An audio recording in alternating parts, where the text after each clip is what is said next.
हे आहे आपल्या हक्काचे चॅनल आणि आपण पाहत आहात Chanakya news Marathi. Janubai city phase 1 घेऊन येत आहे सुमारे 7 एकर क्षेत्रफळ असणारा कलेक्टर एने प्लॉटचा भव्य प्रकल्प। हीच ती वेळ योग्य प्लॉट घेण्याची। फलटण पासून 4 किलोमीटर अंतरावर निसर्गरम्य वातावरणात सर्व सुखसोयीयुक्त प्लॉट। Janubai city phase 1। आमचा पत्ता जाधववाडी झिरपवाडी रोड गुंडगे तालीमच्या शेजारी। संपर्क क्रमांक अमोल सस्ते 87 93 29 91 49 आणि मंगेश खंदारे 70 38 55 72 18। सगळ्यांनी सगळंच बोलून घेतले, मी काय करायचं। परंतु इथं आलं की मला 96 झाली मी जेव्हा प्रचाराला पहिल्यांदा आलो तेव्हा मला वाटतं इथंच कुठेतरी पहिली सभा झाली। दुपारची वेळ होती आणि सभा संपल्यानंतर लतिकाताई बहुतेक तुमच्या घरीच मी जेवलो होतो असं मला तरी अंदाज आहे। आणि त्याच्यानंतर असंख्य सभा सासवडमध्ये झाल्या। हिंगणगाव गट हा आपला नेहमीच बालेकिल्ला राहिला आहे। बालेकिल्ला ढासळायची काही शक्यता कमी आहे, परंतु काही गोष्टी स्पष्टपणे बोलणं अत्यंत गरजेचं आहे। असं आहे, हे रणजित सिंह नाईक निंबाळकर, अरे बाबा मला बोलून दे की, कोण बोलते बाय?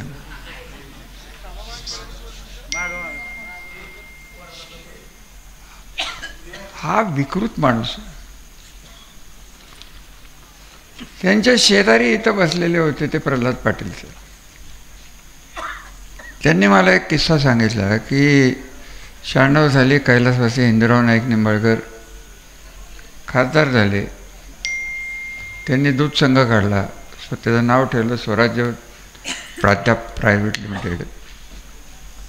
त्याच्यानंतर 2004 साली प्रल्हाद पाटलांना त्यांनी शब्द दिला होता की तुम्हाला शिवसेनेकडनं आम्ही उभं करतो। आणि हे आपले एक AB फॉर्म असतो ना आपला चिन्हाचा, तो खिशात घेऊन आले होते शिवसेनेकडनं आणि त्याच्यात रणजित सिंह नाईक निंबाळकरांचं नाव होतं। तेव्हा पाटील चिडले होते। पाटलांनी मला तत्कालीन केलं, त्यांना आता ते आठवत नाही की नाही मला माहीत नाही, कारण साखरवाडी कारखान्यात काय झालं याच्यावर मी तुम्हाला, साखरवाडीतले इथे बरेच लोक आले ते मी बोलीन। हे महाराज त्यांच्या प्रॉपर्टीचं वाटप करण्यासाठी पाटलांच्या घरी बसले होते। हे यांचे मोठे शमशेर नावाचे एक अत्यंत बुद्धिमान व्यक्ती आहे। अत्यंत म्हणजे त्याच्यासारखा बुद्धिमानच नाही की त्याला पहिला शब्द आणि दुसरा शब्द याचं कळत नाही असा हा बुद्धिमान आहे। ह्या सद्गृहस्थांच्याकडं लायसन्स असलेलं पिस्तूल आहे। कोणी बघितलं असेल का नाही मला माहीत नाही। लायसन्स ते गोळ्या भरत बसले होते पाटलाच्या घरी। पाटलाला कळलं ना की हे इथं संपत्तीचं वाटप करण्यासाठी एकत्र आलेले लोक। हा माणूस गोळ्या का भरतोय? या माणसाने काय म्हणावं पाटलाला? मला जर दूध डेअरीला नाही तर हिंदुरावलाच उडवून लावणार हे पाटील बोलले। मी बोललेलो नाही, मी बोललेलो नाही। हिंदूराव पाटील हे मित्र होते। हिंदूराव माझे वैयक्तिक संबंध अत्यंत चांगले होते। मी त्यांनी एकमेकाची भरपूर मापं काढलेली आहेत। पण हिंदूराव विकृत नव्हता, वेडा होता आणि आपण वेडा आहे हे त्याला माहिती होतं। ह्याला हे कळतच नाही की आपण जन्मजात वेडे आहोत आणि तो स्वतःला सगळ्यात शहाणा समजतो। हे दुर्दैव आहे। काय बोलू या माणसाबद्दल?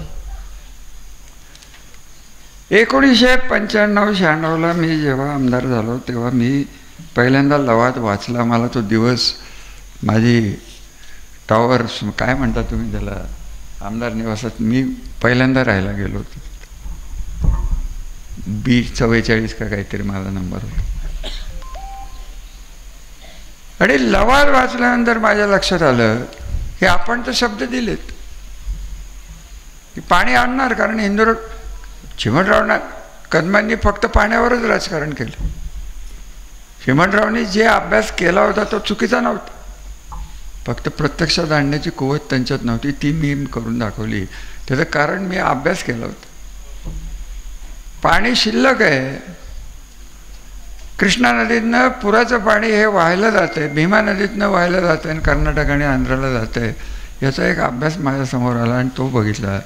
आणि मी जेव्हा लवाद वाचलं तेव्हा माझ्या लक्षात आलं की 31 मे 2000पर्यंत त्याच्यात जर आपण हालचाल केली नाही तर पाण्याचं फेरवाटप आणि फेरनियोजन कदाचित कर्नाटक आणि आंध्राच्या बाजूने जाईल. हे मला आजही ती रात्र आठवते की मला त्या दिवशी रात्री झोप आली नाही, कारण मी शब्द दिलेला पाळणारा माणूस आहे, प्रयत्न करणारा माणूस. आणि तेव्हापासून पाण्याची गाथा जी सुरू झाली ती आज तागायचं हे पाणी. आज खरं सांगू, मी मंत्री होतो त्या शासनाची कृष्णा महामंडळातल्या पश्चिम महाराष्ट्रातल्या 5 जिल्ह्याला पैसे पुरेसे मिळावेत असं धोरणच नव्हतं. मी नीट समजून घ्या मी काय बोलतो. शरद पवार साहेब जेव्हा मुख्यमंत्री होते 1993ला, तेव्हा अनुशेष स्टॅच्युटरी बोर्ड्स, वैधानिक विकास महामंडळ वगैरे हे सगळं निघालं. 95च्या पुढे ते अंमलात आलं, परंतु इरिगेशनच्या खात्याला ते अनुशेष लागत नव्हतं. आणि जेव्हा लक्षात आलं की 99ला आपण राज्यमंत्री झालो आणि राज्यमंत्री झाल्यानंतर मग पुढे जे घडत गेलं, आजही कृष्णा महामंडळाला 52% पैसे मिळतात आणि कृष्णा नाही, पश्चिम विकास वैधानिक विकास महामंडळाला राज्यातले 52% पैसे मिळतात. पैकी 26% पैसे हे कृष्णा महामंडळाला इरिगेशनला मिळतात. म्हणजे रुपयातले 26 पैसे आपल्याला मिळत असतात. आणि अडचण तीच होती. 95 ते 99 शिवसेनेने कधी विचारच केला नाही आणि तेव्हा हा अनुशेषाचा कायदाच नव्हता. संजयरावजी म्हणलं ते बरोबरच आहे, कारण मी निवडून आलो, गुलाल घेतला आणि मुंबईला जाऊन मंत्रिपद घेण्याच्या आधी सांगलीत गेलो, रात्रभर प्रवास केला, 5 आमदारांना भेटलो. म्हटलं बाबा हे असं असं आहे, आपण सगळे दुष्काळी भागातून आलो आहे, आपण एकत्र राहू. दुसऱ्या दिवशी आम्ही मुंबई गाठली आणि शरद पवार साहेबांना आम्ही भेटलो की शरद पवार साहेब, आम्ही तुमचं नाव घेऊन इथं निवडून आलेलो आहे, निवडणुकीचं नाव घेतलेलं आहे, तुमचं मत काय? शरद पवार साहेब म्हणाले की मला सरकार करायचं नाही. मग मीच म्हणलं पवार साहेबांना की आम्ही मोठ्या मोठ्या व्यक्तींना पाडून इथं निवडून आलेलं आहे, आम्हाला पाण्याच्या प्रश्नासाठी सत्तेत जायला लागेल. आणि सत्तेत आम्ही शरद पवारांना सांगून सवरून त्यांच्याकडे गेलो आणि त्यांना पाठिंबा दिला आणि म्हणलं की आम्हाला मंत्रिपद नको. तेव्हा नियम असा होता की 2 आमदार आणले ते 1 राज्यमंत्री आणि 3-4 आमदार आणले की कॅबिनेट, असं काहीतरी होतं. आम्ही घेतले नाही. आता हे म्हणतात की फलटणला येणारं राज्यमंत्रीपद का काय मंत्रिपद त्यांना मिळणार होतं ते रामराजांनी घालवलं. 99 साली मला मंत्रिपद येणार होतं ते हिंदूरावने घालवलं. मी काय बोंबलत बसलो का? मी त्याच्यात एक गेम केली साहेब. आम्ही मातोश्री बंगल्यावर गेलो, मायाबरोबर कैलासवासी श्याम जोशी वकील आपलं 1.5 फुटी ते होत. हिंदूराव आले, बघितलंच नाही माझ्याकडे. आणि नंतर बाळासाहेब ठाकरेंनी, कैलासवासी हिंदू हृदय सम्राट बाळासाहेब ठाकरेंनी आम्हाला बोलवून घेतलं. आम्ही होतो 10-20 जण एकत्र होतो. ठरलं होतं त्यांना मला कायदा मंत्री राज्यमंत्री करणार होते, कारण माझं शिक्षण आपल्या सगळ्यांना माहिती आहे, मी काय 12वी पास नाही आहे, त्याच्यावर बोलणारच आहे. बाळासाहेब म्हणले की आता तुम्हाला काही हे मिळणार नाही, कारण हिंदूराव म्हणाले मी आत्महत्या करीन रामराजांना जर, कारण त्याला मी विरोधच केला होता खरं सांगायचं. त्यांना विरोध करणं आपलं राष्ट्रीय कर्तव्यच आहे, तो काही विषय नाही. झालं नाही दिलं. मग मी बाळासाहेब ठाकरेंच्या जवळ गेलो, म्हटलं साहेब एक काम करा, तुम्हाला नाही द्यायचं तर देऊ नका, कृष्णा महामंडळाचं उपाध्यक्षपद तेवढं द्या. आणि ते घेतलं आणि हे मार्गाला लागलं. आता हे आमचा दुधे बावीचा ती लुंगी गँगचा चेअरमन कुठे आहे? त्याला बाप जन्मात जमल का रे? कुठं बसलं? त्या माणक्याला शिकवता येत नाही, तो कृष्णा महामंडळात. आणि करणार काय? 90% उद्दिष्ट पूर्ण झाले आहेत, हा करणार काय? करणार काय? अहो आमचा दीपक चव्हाण जर नंदी बैल असेल तर हा रेडा आहे, रेडा आहे रेडा. आणि कोणाच्या नादाला लागलाय? आमचे आमदार मागच्या वेळेस कोण होते उमेदवार? नंदी बैल दीपक चव्हाण 99 पासून आपलं 2009 पासून, बरोबर आहे. त्यांचे उमेदवार कोण होते? ते कुठे आहेत? आता दुसरी वेळ हा विलास आणि हा माणक्या आणि सोमन तळेचा संध्या.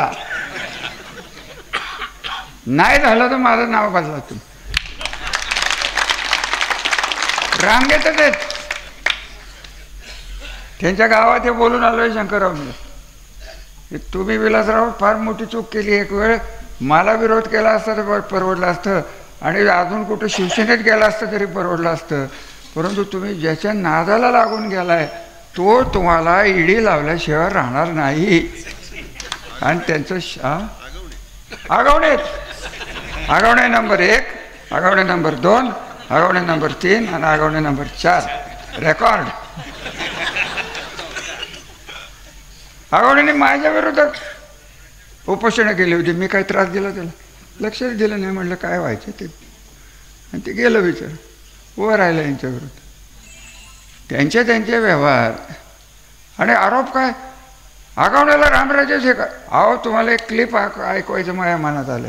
काय क्लिपमध्ये आगावण्याच्या मिसेस आहेत ते आणि हे रणजित दादा एकमेकाशी बोलत आहेत. हे बाबा नीट लिहिते काय ते नीट रेकॉर्डिंग कर, अरे यांनाही मॅनेज करतो तो. हे सगळे आहेत ना, हे काय फार धीराचे नाही आहेत, आपल्यासारखेच जुलाब लागतात त्यांना. लगेच फोन येतो, माफ करा.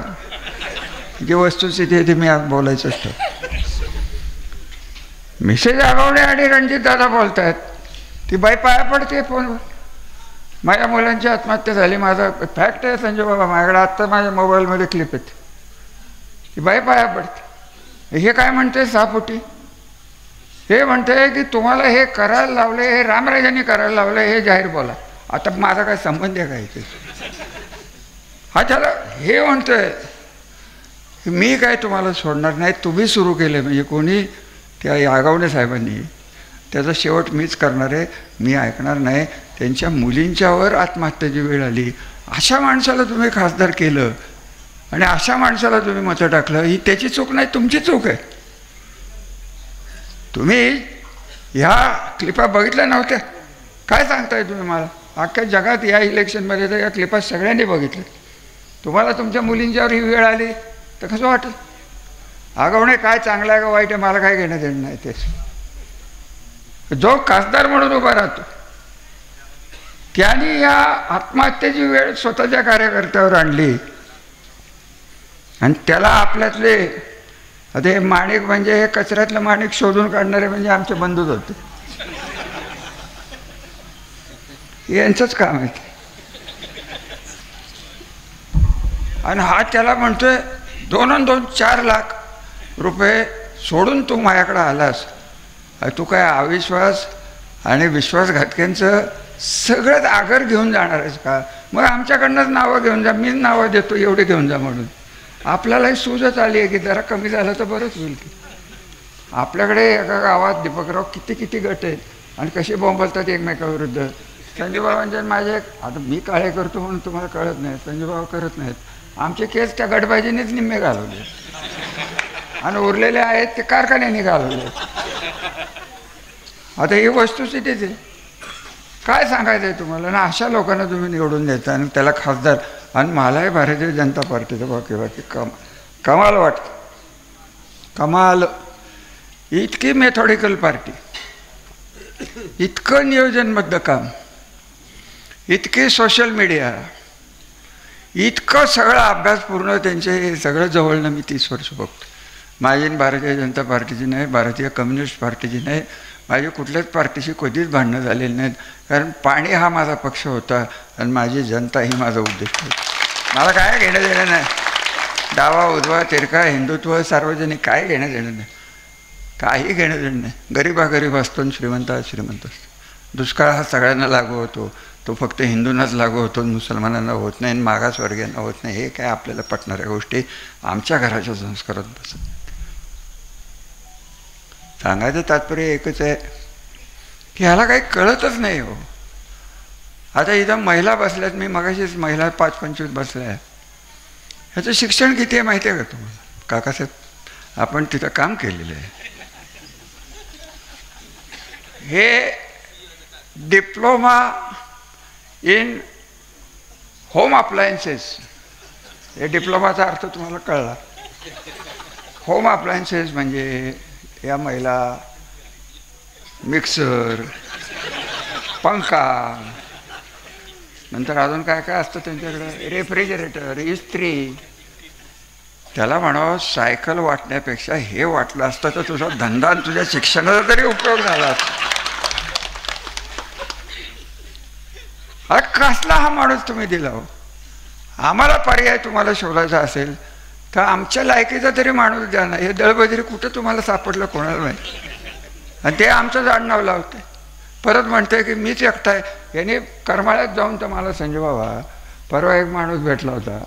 करमाळ्यात म्हणे हा गेला आणि त्याने अशी प्रसिद्धी केली तिथं की मीच फलटण. फलटणची 2 संस्थानं होती म्हणाला, एक फलटण आणि दुसरं मलटण. आणि मग फलटणचा राजा बघायला आला म्हणून करमाळ्याच्या लोकांनी, म्हणजे ते काय रावरांबा, हे रावरांबाचे हे वंशज आणि आम्ही कोणाचे.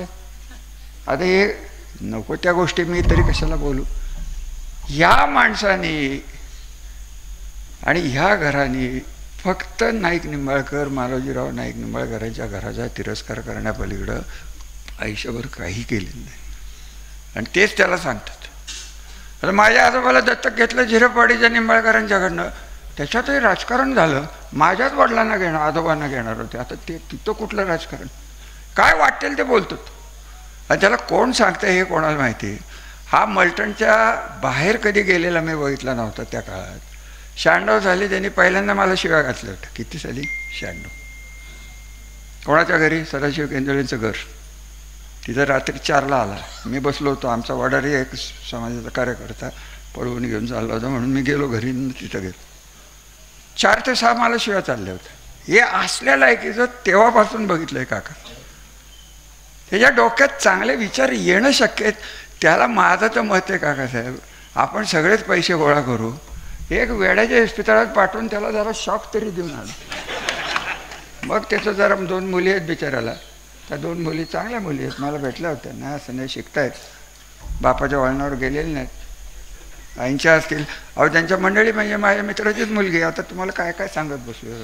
सांगायचं तात्पर्य एकच आहे, अशा माणसाला तुम्ही घेऊन आमची 30 वर्ष आयुष्याची परत द्या की. काय या माणसाकडनं व्हायचं आहे तुमचं? निरा देवघरचं वाटोळं, सांगोल्याला पाणी, सांगोल्याला 4 सोर्सेसमधनं पाणी जातं. ते पाण्याचे पूजन मी केलेलं आहे. तुम्ही काय मला जिल्ह्यापुरतं आणि तालुक्यापुरतं ठेवताय? 81 TMC पाणी महाराष्ट्र राज्याचा आढळलेला माणूस मी बोलतो. अहो ज्या मंत्रिमंडळात मी घेतलं ते मंत्रिमंडळ हे या शासनाच्या विरुद्ध होतं. ही दुर्दैवाची गोष्ट आहे की लवाद वाचला गेला नाही उच्च पातळीवर आणि लवादाचा फेरविचाराचा विचार केला नाही. मी केलं नसतं तर सगळ्या पाण्याचं फेरवाटप झालं असतं. आणि आज तुम्हाला जिल्ह्यात जे दिसते, पश्चिम महाराष्ट्रात जे दिसते, किती योजना सांगू तू. भलकवडी आणि निरा देवघर आहेत, 2 झाले. उरमोडी आहे, तारळी आहे, पाटणची 5 MI टँक्स आहेत, सांगलीची टेंबू आहे.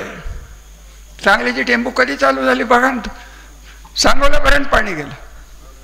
हा म्हणतोय सांगोल्यात. अहो तिथं तर विनोदच झाला आहे. हे निवडून आलं आणि उंटावर बसलं. उंटावर मिरवणूक. हा स्वतःच उंट आहे. हा काय करायचं ठेवलंय. आणि हे याला पेलणार आहे का? तुम्हाला आज एवढ्या जाहीर याच्यात सांगतो, नीट बारकाईने बघा, कारण ते आज ना उद्या बाहेर येणारच आहे, लेखीच येणार आहे. यांच्या काकासाहेब एका स्वराज्य काय जे काढलंय ना, ब्लू ग्रीन काय ते, त्याची एक सबसिडरी म्हणजे सेकंडरी कंपनी आहे. त्याचं नाव काय बरं? गॉड काहीतरी. यांचा प्रायमरी कंपनीचा टर्नओव्हर 900 कोटी का काय, फायदा 25 कोटी. म्हणजे ते डिस्टिलरी इन शुगर. आणि सेकंडरी कंपनी ही काय गॉड जे आहे त्याला 130 कोटी रुपये तोटा आणि उलाढाल किंवा टर्नओव्हर जो म्हणतो तो 26,000 कोटी. कोणाच्या बापाने तरी हे बघितलंय का? सीतारामन बाईला मी पाठवणारच आहे उद्या की बघ बाबा हे काय केलं आम्हाला नीट कळवून टाक.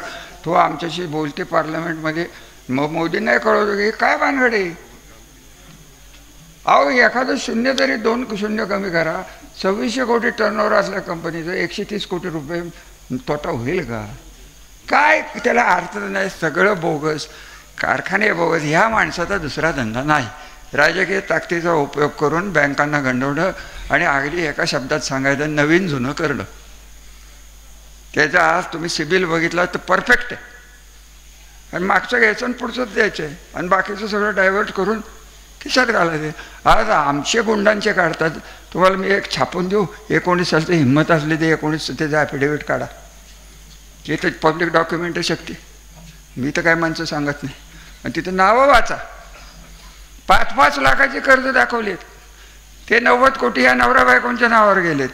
आणि नवरा बायकोंच्या नावावर जाऊन हे 5 लाख ज्यांचे घेतलेत, कुठले आहेत माहीत नाहीत नावं, मी काही ओळखतो काही ओळखत, त्यांना ते प्रेफरन्स शेअर्स दिलेत. काय त्याला काही अर्थच नाही. हे किती करायचं आणि किती नाही करायचं हे रणजित नाईक निंबाळकराला खरं माझं तर म्हणणं आहे. बाबा मोदी साहेबांना आपण सगळी विनंती करू की त्याला रिझर्व्ह बँकेचा गव्हर्नर करून टाक. भारत नंबर 1 एका रात्रीतच. काय करायचं काय आकडेच फिरवायचे ते त्याला कळतात. आणि संजय बाबा हे सगळं करणारी व्यक्ती CA फलटणचे आहेत. तुम्हाला माहीत नसलं तर नावही सांगेन तुम्हाला गाडीत बसलं. आता हे काय सांगून बरं मी कुठं ना कुठनं तरी मला या गोष्टी कळत राहतात. आणि तिसरी महत्त्वाची गोष्ट, मी काय याच्यावर चिडून बोलतो. आता तुम्हाला कोणाला वाटेल का की रामराजे कोणाची तरी उचलबांगडी करून किडनॅपिंग करून त्याच्याकडे खंडणी मागतील? अरे एकाने हातवर करा फक्त, शब्द मागे घेईन मी, खंडणी मागे. माझ्यावर हे जयकुमार गोरे आणि यांनी पुण्याच्या आर्थिक गुन्हा शाखेत जाऊन सांगितलं. तिथे एक गुन्हा चालला होता एकमेकांचा. त्याच्यातला एक माणूस त्यांच्याकडे गेला. त्याला सांगितलं की असं लिहितो. दुसरा एक गुन्हा दाखल झाला. त्याच्यात लिहिलं तो एक पिंपोडचाच आहे दीपकराव. तो मी जो माणूस बोलतो तो पिंपोडचा आहे. आणि असं लिही. रामराजांनी मला पुण्याच्या वाड्यात, आता माझा वाडा नाही माझा फ्लॅट आहे तो वेगळा विषय आहे, तिथं बोलवलं, एवढे पैसे मागितले असं लिही. मला अधिकाऱ्यांचे फोन आले, हे असं चाललेलं आहे. तेवढ्या देवेंद्र फडणवीस साहेबांचा मला फोन आला. म्हणलं हे काय चाललं हो साहेब, तुमची माणसं हे असं करतात. मी मला म्हणाले तशी काय नाही वगैरे वगैरे. तरी माझी चौकशी झाली. 16 कुठली तरी तारीख होती आणि मी सातारमध्ये का पुण्यात होतो का नाही हे माझा ऑफिशियल प्रोग्राम सभापती म्हणून जो असतो त्याच्यात मी होतो मुंबईत. आणि किडनॅपिंग झालं पुण्यात.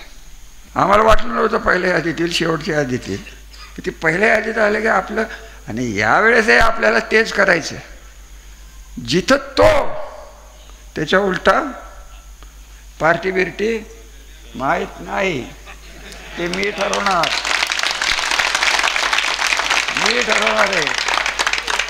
बाकीचं काय मला जास्त बोलायचं नाही. आणि जाता जाता मी एकच सांगणार आहे की संजू बाबा आणि हे तुमचे दत्ता, तुम्ही उभं राहायचं नाही ठरवलं. तुम्ही काय नेता झालं मी ठरवे, तुम्ही दोघं नाही. माझी तर इच्छा असेल तर उभं राहायला लागेल. आणि मी माझ्या मुलात ठरवलं जोपर्यंत एवढं सगळं विकासाचं काम आणि भविष्य संबंध जिल्ह्याचं चांगला माणसाच्या हातात मला सापवायला मिळत नाही. मलाही इच्छा राहिलेली नाही. आता काय अजून 76 वर्ष काय करू. दत्तोबांनी इतक्या पायऱ्या चढवल्या आणि इतक्या खाली उतरल्या तरी अजून ताट उभा आहे. म्हणजे बघा ना, दिवसभरात तेवढंच चालतं. विषय एवढाच आहे की हे सांभाळणं एक कमवण्यापेक्षा नेहमी अवघड असतं. एवढं लक्षात घ्या. तुमच्या घरच्याही प्रॉपर्टी एखादा एक पिढी करून जातं, दुसऱ्या पिढीला जर सांभाळायला जमत नाही. आणि त्यामुळेच नीटनेटक्याने त्याच्या हातात, माणसाच्या हातात, सुसंस्कृत माणसाच्या हातात वैचारिक क्षमता असलेल्या माणसाच्या हातात हे जर दिलं तर माझ्या 30 वर्षाच्या ह्या सबंध त्यागाच, म्हणजे मुलगा इथं बसलेला आहे त्याला इकडं आणून त्याला तुमच्या ताब्यात द्यायचं आहे, तोही विषय संपला. पुढची पिढी आमची तयार करतोय, तुमची पिढी पुढची तयार करा. आमच्या पिढीचं चुकलं तर त्यांना घरी बसवा, पण ह्या विकृत माणसाला तुम्ही जोपर्यंत राजकारणात कुठल्या ना कुठल्या मार्गाने जर आणणार असाल तर पहिला विरोध हा मी रामराजे नाईक निंबाळकर किती वय वाढलं तरी करणार आहे, याला येऊन देणार नाही म्हणजे नाही. ही काळ्या दगडावरती रे, आता काय पाहिजे ते करून, आता काय आताच घालेले, ह्याच्या पलीकडे काय करणार आहेत. आजकाल ईडीची केस लागणं म्हणजे सामाजिक दर्जा वाढतो शंकरराव. तो लगेच निवडून येतोय, असं झालंय सगळं. आता काय बोलू तुम्हाला, तरी मी एखादं नाव घेतलं नाही. संजय बाबांनी मला आवडलं. तुमचं बाळ आहेच की त्याच्यात, टाकरवाडीत जाऊन द्या, ते अजून अजित पवारांच्याकडे तिथं राहा, आमचं काय म्हणणं नाही बाबा. कुठंही राहिला तरी नीट राहा, एवढं तर नक्कीच म्हणणं आहे. अहो त्या साखरवाडीला त्या डिक्या पवाराला त्या सगळ्यांनी मिळून ग्रामपंचायतीत पाडलं, यांच्या उरावर नाचून त्याला जाहीर केलं की तुला राज्यावर नेतून नेलं, आणि हे आरामखोर तिकडं जाऊन फोटो काढतोय कुचकुच. काय वाटेल मला, फोटो होता का नाही सांगा. नितीन राव काहीतरी हातात ठेवलं होतं आणि मला सकाळी 10 वाजता माझ्या घरी आला, रामराजे तुमची अजून तयार नाही, मी जातो, मला पुण्याला जायचं आहे. म्हटलं तर पुण्याला गेला तो डायरेक्ट मुंबईलाच गेला, देवेंद्र फडणवीसच्या घरीच गेला. उजव्या बाजूला रणजित, डाव्या बाजूला हा विलास, कोण होतं अजून कोणाला नाही. या असली जनता ही गेली तीच बरं झालं. गाळ गेला, राहिलंय ते शुद्ध पाणी राहिलंय असं मला वाटतं. आणि हे आपण ठेवावं. आम्ही त्यागातनं हे मिळवलेले, शब्दातनं मिळवलेले, करून दाखवण्याचा प्रामाणिक प्रयत्न. मी म्हणणार नाही अहो हे संपलेलं नाहीच आहे, पाणी आलं आज ना उद्या आहे. काय यांनी निरार्यावरचं नाटक सांगतोय. आनंदराव चोपटेने मुख्यमंत्री स्वरूपसिंग नाईक, काय त्याचं नाव होतं, सुधाकर नाईक, त्या सुधाकर नाईकाला घरी पाठवला होता शिरवळला, भूमिपूजन करून दिलं नव्हतं. 93ची गोष्ट आहे. मी स्वतः जाऊन तिथं करून आलो, तुम्हाला आठवत असलं तर बघावेल. हा काय सांगतोय मला, यांनी केलंय काय. याच्या काळात सगळं साचून आलं. कृष्णा महामंडळाचे इतर जे लोड होते ते कमी झाले, पैसे मिळायला लागले, स्टोरेज आपण केलं. यांनी फक्त टेंडर काढलं आणि संजय बाबा म्हणतात 14 साली त्यांनी कॅन्सल केलं. काय केलं यांनी, सर्वसामान्य माणसाला काम दिसलं की खुश, आणि परत जाऊन सांगितलं की काम बंद होईल, मला निवडून दिलं नाही. तर अरे असं कोणासाठी काम बंद होत नसतं. सरकारने एकदा पैसा खर्च केल्यावर काम होतंच, आणि काम बंद केल्याला आम्हाला निवडून द्या असं जर भारतीय जनता पार्टीच्या वरिष्ठ लोकांचं म्हणणं असेल तर माझं त्यांना तिथनंच रामराम आहेत. आपण मोठे आहात, आपल्याला भरपूर मिळावं, सगळं काय तुमचं हिंदुत्व असेल ते मिळावं, काय मिळायचं आहे ते मिळवा, फक्त ही घाण आमच्यातनं घालवा एवढीच विनंती माझी चालू राहील. कारण हा माणूस काही करू शकणार नाही. मला अजून जाता जाता सांगू, माझ्या घरी 50 वेळा सगळी आला. घराच्या समोर एंट्री आत घेतली आपण हॉलमध्ये, माझ्या पूर्वजांचे फोटो आहेत. तिथे एक पार्टिशन आहे का आरशांवरती, त्याच्यावरती अजूनही माझ्या घरात लिंब असतात. आता तुमच्यासाठी काय करू एवढं सांगा फक्त. अहो खरं ते सांगतोय मी. आता अजून काय सहन करायचंय म्हणून तुम्ही हे कुत्रं आणलंय आणि यांना नंदी बैल म्हणतोय आणि तो रेड्याच्या मागे फिरतोय. काय रेड्याचा बाजार सगळ्या जिल्ह्याचं वाटोळं केलेली ही दोन्ही व्यक्तीत. मग आणि काल तो अमित काय त्याचं नाव अनुपशाला म्हणून 96 साल आठव, शिवाजी उद्यान आठव, कोणाचे कपडे काढून कोणाला मारलं होतं ते आठवून मग बडबड कर. असलं हे बाळ. आणि हे इथं घेऊन तुम्ही बसताय. बरं झालं मला सांगितलं जाता समोर 100च माणसं होती. मी आमच्याकडे माणसं तरी भरपूर आहेत, यांना 100 माणसाला हे बोलतायत रामराजांनी हे केलं, रामराजांनी ते केलं, कशाचं पाणी गेलं. इथं सगळं पश्चिम भागातले लोक आहेत. कोणाचा ऊस कमी झाला रे इथं सांगा बघू मला. ड्राय भागात वाढला आता विषय सोडून द्या भगवान पाटील, तुमचं कमी झालेत का. अहो ते त्याला कळत नाही. अजयदादांनी जरी तिकडचं पाणी नीरा देवघरचं तिकडं घेतलं 60-40 करून, तरी आम्ही त्याच्यावरही गेम केली. आम्ही कृष्णा महामंडळाच्या आपलं वीर डॅमचं खरीपाचं जे पाणी असतं ते आम्ही केंद्राच्या हिशोबातच दाखवत नाही, ते आपल्याला तसंच मिळतं. त्यामुळे आपलं पाणी कमी झालेलंच नाही. आता ह्याला कळायला किती दिवस लागतील? काकासाहेब, तुम्ही चूक केली, तुम्ही जरा हुशार आहात अशी माझी समजूत होती आहे. तुम्ही एवढा लवकर त्यांना सोडायला नको होतं. तुम्ही हळूच जाऊन या, परत या आपण, नाही तर तिकडे गेला. आणि हे तुम्हाला सांगतो, तिकडनं परतीची वाट नाही आहे, जेल नाही, शेवगाच्या गुहेतच आहे. ते परत येणंच शक्य नाही कोण, असं आहे ते. कळलं तुम्हाला? त्यांचे एक एक वीर माझ्या डोळ्यासमोर फलटणमधले उभे राहतात. अरे वा, अरे वा. तो काळा पांढरी टोपी हरिभक्त वारकरी कोण आहे तिथं? आत्तंबा नाव घ्यायचं नसतं, मोठी माणसं आहेत, अजिबात नाव घ्यायचं नाही. अरे ही माणसं काय गुंड नाही तर काय? अख्खं फलटण ब्लॅकमेल केले, अख्खं फलटण. नगरपालिकेत 500, 600, 300, 800 केसेस आहेत. काम करायचं म्हटलं की यांची तक्रार, कारण का कॉन्ट्रॅक्टरने हे असल्या भानगडी आहेत आणि अजूनही त्यालाच निवडून देतात लोक. करायचं काय? आम्ही काय करायचं ते एकदम सांगून टाका. आम्ही घरी बसायचं का? तुम्हाला झेपणार नाही. एकच नाईक निंबाळकर पकडा, दुसऱ्या नाईक निंबाळकराच्या नादाला लागला तर तुमचाही आगावणे होईल. यांच्या सकट सांगतो. आगावण्याच्या बाबतीत कधीही न विसरणारी गोष्ट आहे की त्याच्या मुली जेव्हा आत्महत्या करतात, इतका नीच माणूस हा आपला खासदार होतो. हा आपल्या तालुक्याला लागलेला शाप आहे. समोर गणपती आहे, तिथं यांचे देव आहेत. या तिघांच्याकडे माझी प्रार्थना आहे की काही करून आम्हाला ताकद दे आणि ह्याला संपवून टाक. मी काही करून आपल्याला ताकद मागतोय. ही कोणाला निवडून आणण्यासाठी मागत नाही, कोणाला तरी पाडायचंच आहे आणि नको त्या माणसाच्या हातात आपल्याला सत्ता द्यायची आहे. असं नाही व्हायला पाहिजे.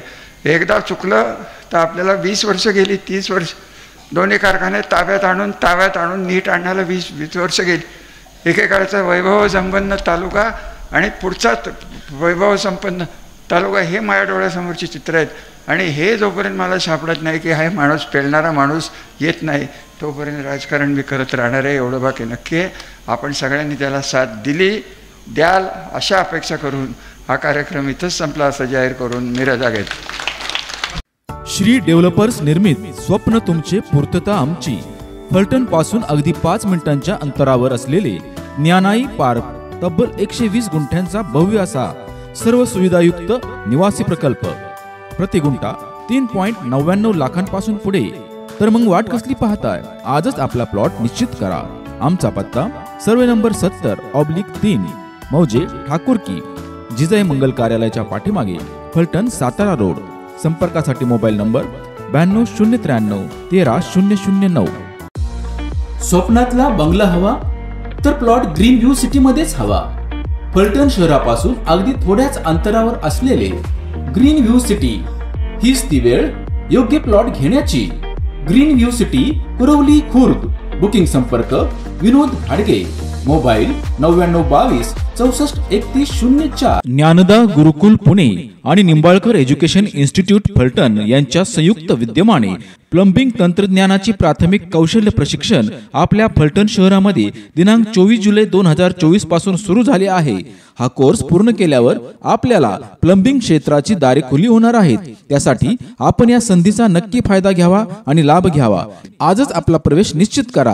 प्रशिक्षण केंद्र निंबाळकर एज्युकेशन इन्स्टिट्यूट, बंधन बँकेच्या वर, टेलिफोन एक्सचेंज जवळ, फलटण, जिल्हा सातारा.